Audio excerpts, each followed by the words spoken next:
Welcome to today's deep dive. We are jumping right into a really incredibly detailed 2026 article. Oh, yeah. It's a heavy one. It really is. It's titled Reliability of Isometric Mid-Thigh Pull in Youth Male Basketball Players Across Age Categories. Quite the mouthful, right? Yeah, exactly. And this is authored by Kotaro Kamada, Daichi Yamashita, Daichi Nishiumi, and Norikazu Hirose. It was published in the Journal of Sports Science and Medicine, Volume 25, pages 556 to 568. Right. Highly recommend pulling it up if you're listening. Absolutely. So to understand the core mission of this research, I want you to imagine you were trying to measure the exact square footage of a house. Okay. But while you're walking around with your tape measure, there's just this frantic crew of carpenters actively knocking down walls, raising the ceilings, and building extensions in every single direction. Right. Total chaos. Yeah, so by the time you finish measuring the living room, Yeah. the dimensions of the entire property have already changed. I mean, that analogy perfectly captures the frustration of the field. It's a fundamental problem, right? Yeah. Sports scientists face this constantly when they try to measure sheer physical strength in rapidly growing kids and adolescents. Yes.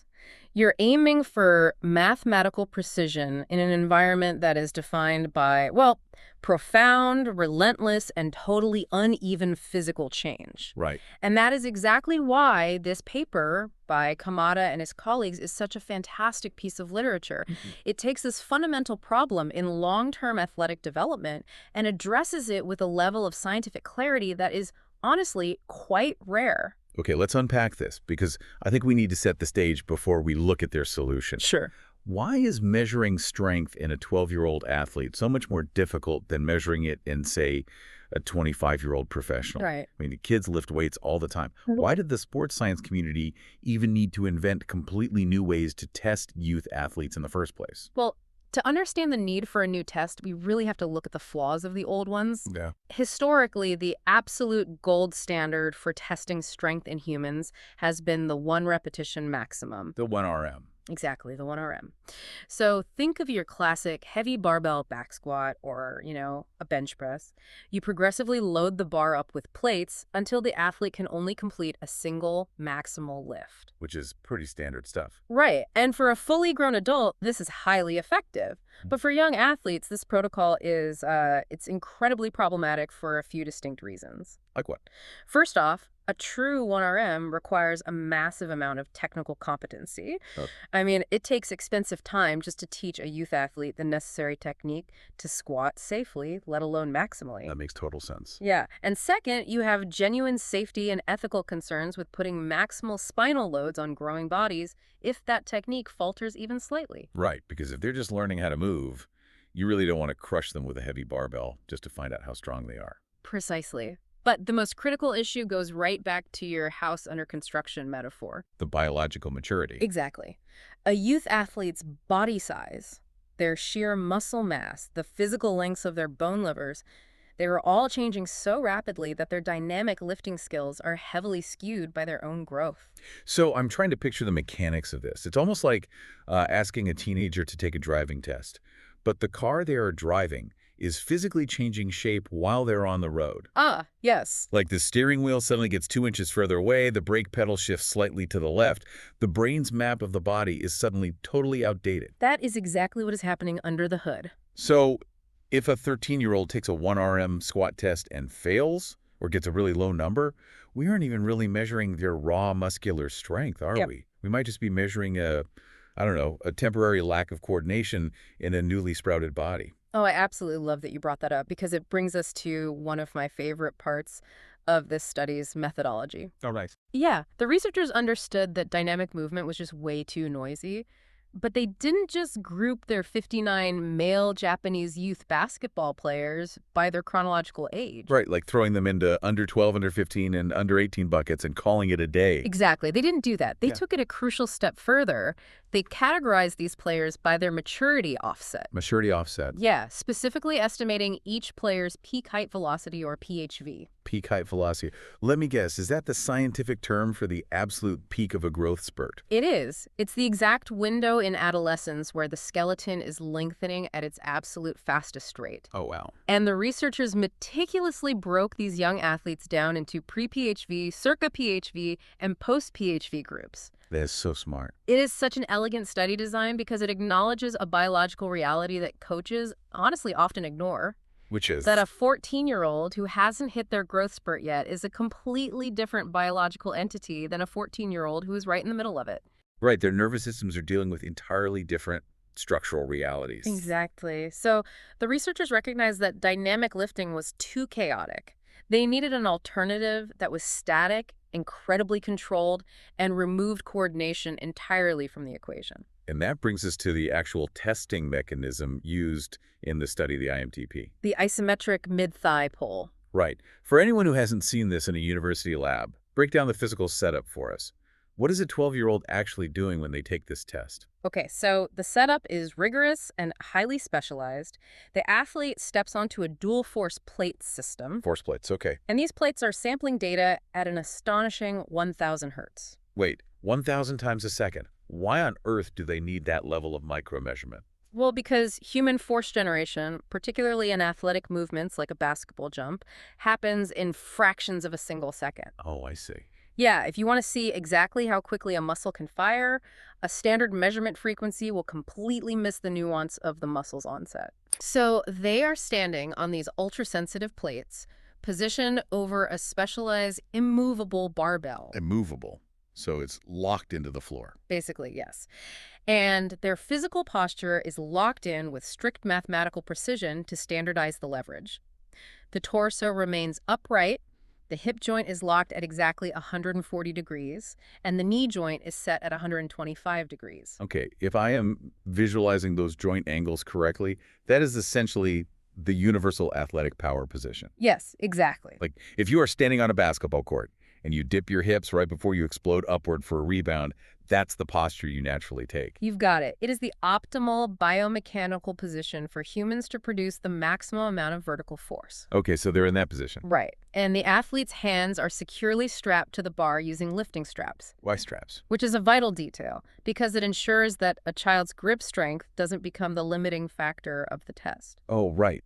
Because if their hands give out, you aren't measuring their leg strength anymore. Exactly. Then, following a countdown, the athlete pulls straight upward on this completely immovable bar as fast and as hard as humanly possible for 3 uninterrupted seconds. So they're pulling with maximum effort, but the bar itself doesn't move a single millimeter. Not a fraction of a millimeter. And what's fascinating here is the pure science of the test design. By making the test strictly isometric, meaning the muscles contract with maximum tension, but the joint angles never actually change, you completely remove technical lifting skill from the equation. That is brilliant. Right. There is no balancing a wobbly barbell, no timing the descent of a squat, no coordinating the hips and knees through a range of motion. You are isolating pure, raw, neuromuscular output. It's just raw horsepower. Exactly. And from this isolated pull, those force plates calculate 2 primary variables. Okay, let's hear them. The first is peak force, or PF, which is simply the absolute maximum gross vertical force the athlete manages to generate at any point during those 3 seconds. So the ultimate ceiling of their strength. Exactly. The second variable is the rate of force development, or RFD. RFD, okay. Right. This measures how rapidly the athlete can generate that force from the very first moment they start pulling. Mathematically, the researchers calculate this as RFD equals the force at a specific time interval minus the force at the exact onset of the pull, all divided by that specific time interval. Okay, let me make sure I'm grasping the math here. You're basically taking a specific milestone in time, say 50 milliseconds into the pull, and measuring how much raw force they managed to stack up in that tiny, tiny window, right?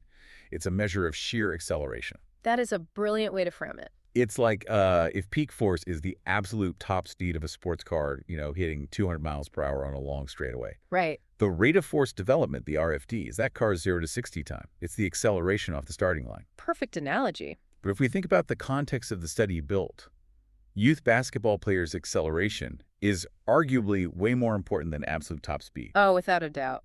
I mean, you rarely have 3 full seconds to just wind up and push against the defender on the court. You need to explode for a block instantly. Instantly, yes. So the million-dollar question for these researchers was, is this incredibly controlled IMTP test actually a reliable way to measure both the top speed and the acceleration in these growing kids? That is the exact problem Kamada and the research team set out to solve. And the massive amount of data they processed tells a tale of two vastly different metrics. Let's start with the top speed, the peak force. All right, I'm ready for the numbers. But I have to warn you, if you start throwing a bunch of statistical acronyms at me, you're going to have to translate them into plain English. Fair enough. I promise I will. Good. So the overarching finding was that peak force demonstrated consistently high reliability across every single age category. Really? Yes. The U12, U15, and U18 teams, and across all stages of biological maturity, whether they were pre, circa, or post-growth spurt. Wow, so it didn't matter where they were in their growth. It didn't. Now, when sports scientists determine if a test is actually reliable, they rely on a few specific statistical tools. The first is the intraclass correlation coefficient, or ICC. Okay, stop right there. Intraclass correlation coefficient. What does that actually tell a coach? Okay, in simple terms, it measures how well a child's test results match up with themselves across multiple attempts. Wow. Like if a kid takes the test on Tuesday and again on Thursday, do the numbers correlate? A perfect identical match would be a score of 1.0. And what did they get? For peak force on this test, the ICC landed between 0.77 and 0.98. In the world of sports science, that is classified as good to excellent reliability. So they are reliably hitting the same top speed. Yes. The researchers also calculated the coefficient of variation, the CV. This metric measures how much the data bounces around the average. Like the margin of error. Sort of, yeah. In youth testing, you generally want this variance to be under 10% to consider the test useful. The CV for peak force in this study was a beautifully tight 3.4 to 8.2%. Here's where it gets really interesting, though. I was actually looking through the tables, and it's not just that the data didn't bounce around, it's that the actual room for error in the equipment and the test was almost non-existent. Yes, you saw the SEM. Right, the study highlights something called the standard error of measurement, the THEM. Yes, the SEM looks at the absolute measurement error in the numbers themselves, the hardware's margin of error, essentially. And for peak force, the SEM was tiny, ranging strictly between 0.6 and 4.1%. To put that in perspective for you listening, that low error rate is massive for long-term athlete development. It really is. It means if a coach measures a 12-year-old's peak force today and then measure them again in 6 weeks, they can completely trust the number on the screen. Exactly. If the number goes up by 15%, the kid actually got 15% stronger. It wasn't a fluke of the force plates, and it wasn't just them getting luckier with their balance. It's a robust, incredibly stable metric that you can anchor a training program to. That is the ultimate takeaway for peak force. If you are tracking a youth athlete over a highly volatile 5-year development window, peak force on the IMTP is your North Star. It appears to be virtually impervious to the chaos of growth. Okay, but then we have to flip the page and look at the other metric, the RFD, the acceleration. Ah. The reality check of the study. A stark reality check from the sounds of it. Very much so. The study found that measuring the rate of force development in youth athletes is a completely different, overwhelmingly messy story. Messy how? Well, RFD displayed terribly poor reliability, and this was specifically concentrated in the very short time windows, meaning the first 50 to 100 milliseconds of the muscular pull. The instant they start pulling. Right. And this unreliability was most pronounced in the U12 and U15 age categories. In those younger growing groups, that ICC score we talked about earlier often fell below 0.50, which is categorically classified as poor. Yikes. Yeah. And the data bounce, the coefficient of variation spiked wildly, anywhere from roughly 20% to over 50% in some of the short window metrics. A 50% variance. That means the data is effectively useless for tracking progress. Exactly. If a kid takes the test twice and gets a wildly different acceleration score on Thursday than they did on Tuesday, you can't use that to design a plyometric training program. You really can't. But I need to understand the mechanism here. Why can a 12-year-old produce a highly reliable top speed, but their 0 to 60 acceleration is all over the map? Well, if we connect this to the bigger picture, this profound instability isn't actually a failure of the force plates. And it isn't a failure of the test protocol itself. Then what is it? It is a natural, unavoidable biological consequence of rapid human growth. Think about how we calculate RFD. It happens over a fraction of a single second. To generate force that quickly, the brain has to send incredibly precise, rapid-fire electrical signals down the spinal cord to recruit motor units in the muscles almost instantaneously. Right. The nervous system has to act like a lightning bolt. Exactly. But in early adolescence, these kids are experiencing rapid increases in limb length. Their femur bones and tibia bones are literally growing longer month by month. So the hardware is changing. Yes. Because the physical hardware is changing, the nervous system has to constantly recalibrate its internal map of the body. It has to figure out how to fire the muscles to pull those newly lengthened levers. Oh, man. This constant recalibration temporarily destroys their microscopic movement coordination and deeply destabilizes their rapid force production patterns. That paints such a vivid picture of adolescence. It's like their nervous system is a dial-up internet connection trying to stream a 4K video. Oh, that is good. Like the brain is screaming at the muscles, fire instantly, maximum effort. But the hardware, the newly lengthened arms and legs, the changed lever angles just can't coordinate the signal fast enough to stream the movement smoothly. Right, so the physical output stutters. And it stutters differently on Tuesday than it does on Thursday. Exactly. But if that's true, if the biology fundamentally prevents reliable data, should sports scientists and youth coaches just throw the RFD data in the garbage for kids under 15? You might initially think so, but the researchers were too thorough to just discard the data. Instead, they analyzed the differences between the testing days and uncovered a fascinating wrinkle. Oh, what kind of wrinkle?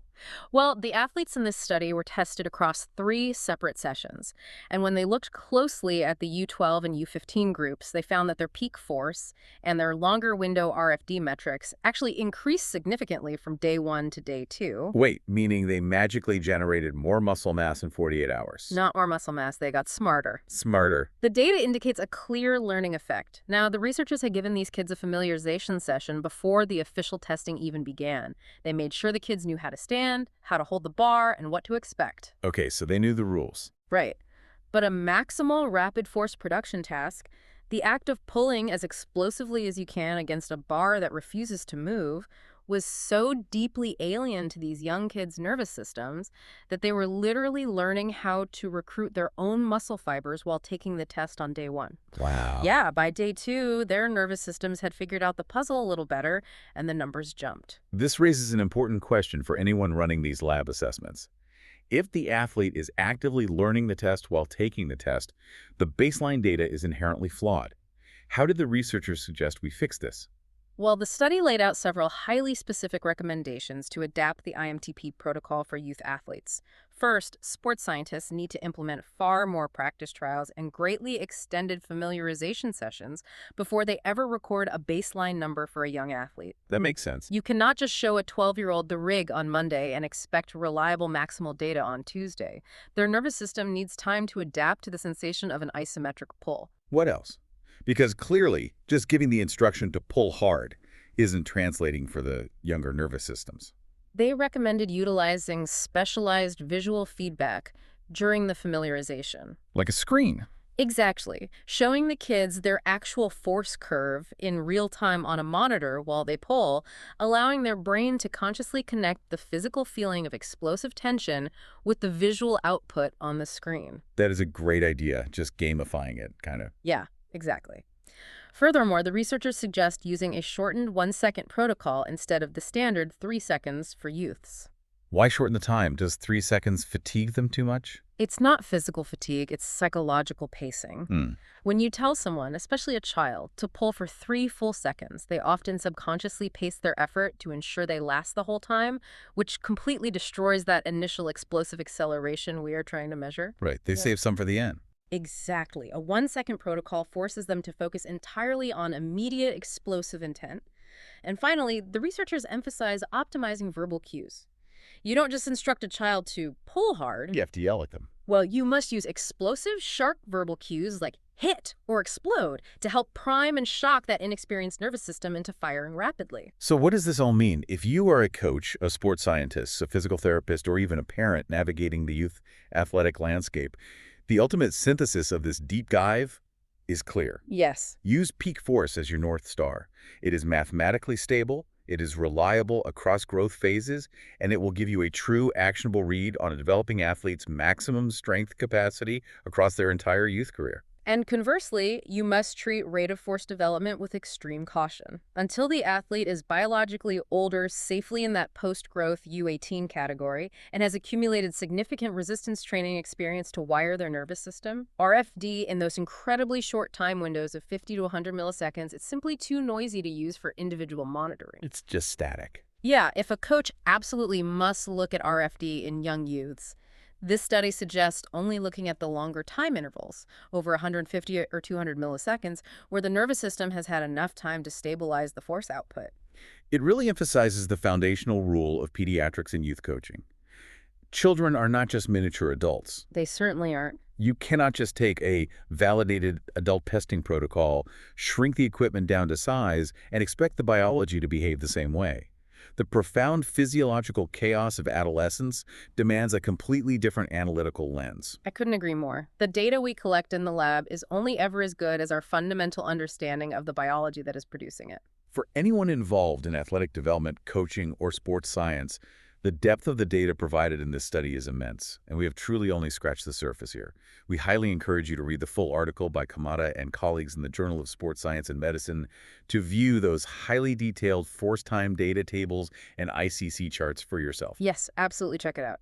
And of course, make sure to follow this channel and turn on your notifications so you never miss similar deep dives into the cutting edge of sports science. Before we wrap up, I want to leave you with a final thought to mull over, one that builds directly on what we've discussed today. All right, let's hear it. We've talked at length about how the unreliability of the rate of force development in a 12-year-old is a problem. It's a hurdle for coaches trying to measure acceleration. Right. But what if it isn't a measurement error at all? What if that high variability, that extreme noise in the RFD data is actually a perfect, quantifiable reflection of the chaos of human growth? Oh, that is a wild perspective, turning a negative into a positive. Think about the implications. Could sports scientists eventually use the sheer instability of a youth athlete's RFD data not as a sign of a bad test, but as a biometric alarm bell? Wow. If you are tracking a 14-year-old and their RFD suddenly becomes wildly inconsistent week over week, it could be the exact